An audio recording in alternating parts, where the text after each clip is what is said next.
Գյուղական կարտոֆիլի իմ բաղադրատոմսը կամ ուղղակի ամենահամեղ կարտոֆիլը ջեռոցում։ Վերցնում ենք կարտոֆիլը, մաքրում ենք և լավ լվանում ենք։ Կտրատում ենք 4 մասի մեծ կտորների։ Հետո կարտոֆիլը լցնում ենք եռացող ջրի մեջ և թողնում ենք եփվի 5 րոպե։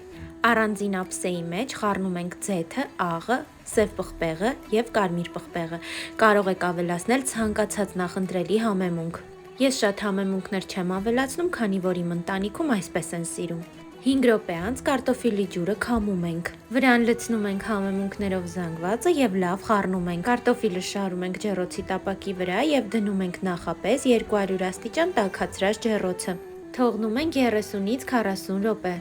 Եվ ամենահամեղ կարտոֆիլը պատրաստ է։ Այս տարբերակով ստանում ենք խրթխրթան կեղևով, բայց շատ փափուկ միջուկով կարտոֆիլ։